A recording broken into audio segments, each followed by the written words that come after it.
Hello everyone, welcome to my channel Relationship Stories. Today, one person is asking us, am I wrong for kicking out my boyfriend out of my house?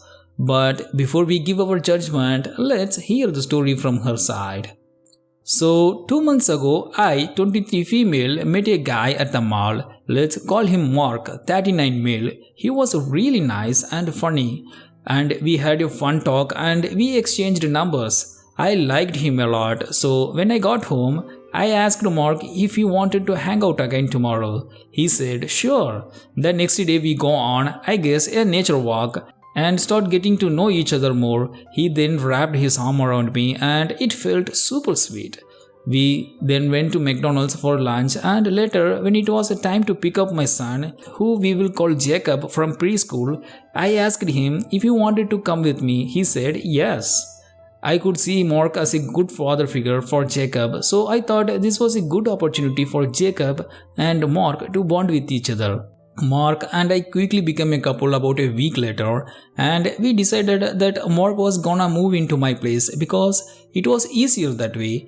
I told my parents about this, but when I had revealed his age, they were kind of shocked at first, but still okay with it as long as I was happy. When they met him, they thought he was a nice guy. However, my little brother thought it was creepy and was very open about it. But these past few weeks, Mark has not been acting like the guy I thought. I thought he would be. He is kind of lazy, and whenever he tries to help, he messes up. And I guess plays it as a joke. He can barely do laundry, and I'm worried Jacob will rub off of him. I know Mark tries his best, but it still kind of sucks. I decided to tell my parents about this, and they said that they love me. But I should have never dated a guy almost 17 years older than me in the first place. His 40th birthday is in few days. He only loves me because I let him get away with his BS. They said that they will respect whatever I do, but there are plenty of men at my age that would be a lot better than Mark. Deep down I know they are right, but I will feel bad leaving him so close to his birthday. And Jacob likes him a lot and calls him dad. So it would not only hurt Mark, but it would hurt Jacob a lot as well, because him and Mark are a father and son bond. My opinion about this issue is, it's understandable that you feel conflicted about the situation with your boyfriend Mark. It sounds like he has some issues that concern you, such as laziness and difficulty with household chores. However, it's important to remember that age differences in relationships can sometimes be a red flag and should be considered carefully. It's also important to consider the impact of the relationship on your son Jacob. While it's great that they have bonded and Jacob sees Mark as a father figure, it's important to ensure that his well-being is your top priority. This includes considering the long-term impact of relationship with a significant age difference and the possibility of Mark not being a good influence on your son. Ultimately, it's up to you to decide what's best for yourself and your son. While your parents' opinions are more important, it's important to make your own decisions and take responsibility for them. If you feel that relationship with Mark is not working out, that it's the best interest of yourself and your son to end it, then you should do what you feel is right. It may be difficult, but it's important to prioritize your own well-being and that of your own child. Now we will see what our friends think about this issue. What the F? Is this even real? You let a strange older man meet your son after knowing him a few hours? Are you kidding me? This man could be a predator and you just literally let him move in with you and your son? That's disgusting to hear. Why do you think he can't get anyone his own age? Because no woman with any self-respect would put up with a bum who don't even do your laundry. I really hope this is not real for the sake of that child. If it is real, then you really need to do better. You are a mother and have one job to protect your kid. Our friend too said, my recommendation is that next time you meet a guy, wait at least 6 months to see where the relationship is going before introducing the man to your child. Then take it very slow and call him a friend, not a father figure. Don't want to break a child's heart or introducing him to someone who is not great. For the next story, am I wrong for not allowing my sister to punish my son? I, 33 female, asked my sister, 25 female, and her wife, 27 female, to babysit my son, while I ran some errands. At this time, my sister was around 7 months pregnant with her first child. Her and her partner watch my son often, and they have been the only people I trust to watch him. My son is autistic and he doesn't like change. He had been struggling with my sister being pregnant. I think he feels like he is being replaced by her baby that's coming soon. I tried talking to my sister about it after she found out she was pregnant, but she is very dismissive. She tells me that my son will be okay and she will still have time for him. She basically says he has to get over it. I drop my son off for a few hours, and when I pick him up, it's apparent that he is upset. He tells me that my sister-in-law kept putting him in timeout. This is something that I have been very upfront about not doing with my son. My son does not react well to being isolated because of his autism. When he misbehaves, we talk to him and explain why his behavior is wrong.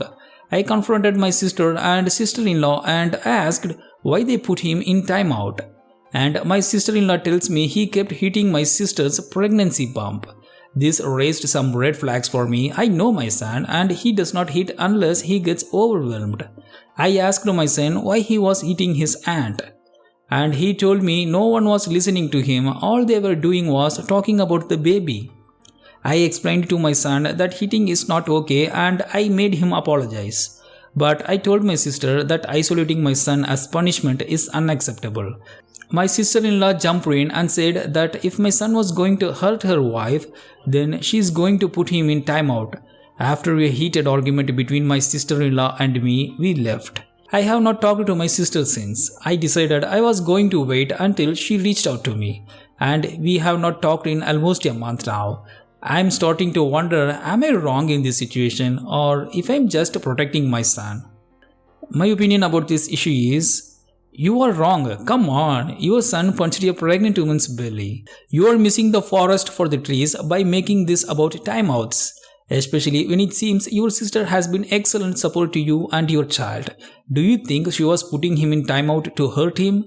Of course not. She is worried about her own child. Give her the same empathy you have for yourself. It would be much more productive to start a dialogue about her and your concerns and what to do in the future if this happens again. Imagine the situation from your sister's perspective.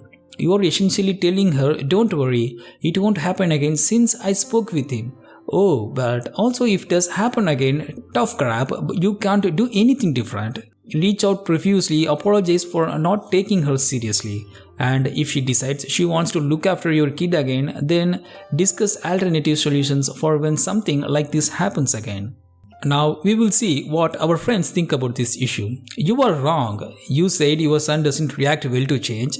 What is she supposed to do? Become unpregnant for your convenience? She is right. He will have to learn to live with it or get over it. Hitting is never okay. And you are not doing anything to help him become acclimated to this change that's coming up, doing nothing to prepare him. So do you think they are going to let him around the baby? What if he hits the baby too? I have a child on the spectrum myself, and I know that no two children in this situation are the same. But your child is not to be all and end all. If you act like this now, he is going to become one of those discarded adults and that none of your other family is going to want to take care of later in his life. So you better start dealing with it now. Our friend too said, you are wrong. You expect her to while he is eating her in the stomach and potentially injuring the baby. Explain to him, we don't hit people because that could cause her to have a miscarriage and that would be a very sad time. Autistic or not, you cannot make excuses for your son hitting people. Being put in timeout is not some torture. She is moving him from the situation so he stops punching her pregnant belly. You are making excuses for him hitting her in the stomach while she is pregnant. Are you gonna make every excuse for him? When she brings the baby over and he starts punching the baby every time someone tends to it or mentions it. The next story is, am I wrong for evicting a young couple because of their baby? I am a landlord. I own an apartment complex that is mostly rented to college kids and young people. That is because the apartments are rather small, it's not really a space suitable for a growing family. Around 2 years ago, a younger couple, both are in early 20s, rented one of the smaller apartments. Rent was always on time, they did not trash the place down, they had a cordial relationship with neighbors. Basically, they had no issues. They got pregnant, and as there's nothing in the lease contract about not admitting babies, it was okay. Although I did spoke with them because as you can imagine the noise a baby makes might disturb the neighbors. They said they didn't plan to stay there when the baby was born. Things happened and they didn't move out. Their baby was born like 3 months ago. In these last months I have had many complaints from their neighbors because of the noise. I suggested that they should make the room soundproof. They said they could not afford it. Well, as this issue has not ceased, I decided to evict them. I handled the eviction code yesterday. Obviously, I gave them the 30 days notice. Then they don't have to move right away, but they need to leave. They were pretty upset and said it was unfair because they can't control when the baby cried. I understand that, but I have to look for the comfort of everyone in the building. Not they called me an idiot. Am I wrong for doing this, guys? My opinion about this issue is, OP, to be honest, you did a terrible thing to the tenant. From a legal perspective, if there is nothing in the lease contract prohibits them from having a baby and they have been paying rent on time and not violating any of the terms of the lease, then evicting them solely because they have a baby could be seen as a discriminatory and illegal. However, if there are noise complaints from other tenants that are affecting their ability to peacefully enjoy their homes, then that could be a valid reason for the eviction. From a moral perspective, it is important to consider the well-being of all parties involved. While it's understandable that the noise from a crying baby could be disruptive to neighbors, it is also understandable that the young couple cannot completely control the baby's crying. It may have been more productive to work with the couple to find a solution to the noise problem, such as soundproofing or finding a larger apartment rather than immediately resorting to eviction. Ultimately, the decision to evict the couple is up to you as the landlord, but it's important to consider the potential legal and moral implications of your actions. Now, we will see what our friends think about this issue. You are wrong, that's crapped up. You should soundproof the apartments since you are the landlord. Maybe get a real job or something.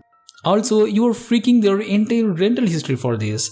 How do you feel knowing they will have to pay more money for worse apartments with an eviction in their record? Destroying a whole family's future because you are a slumlord? Our friend too said, you are wrong, but no worries, you are evicting a couple who paid their rent on time and took care of their place. Karma will dictate that you are almost certainly going to get a much worse tenants. The law of renting units, when you have a good tenant, you protect them at all cost. You are wrong, but you are the one who is going to pay for it in the end. And yes, if your units are so thin-walled that a crying infant keeps neighbors up, you are a crap landlord and you are likely to have bigger problems down the road.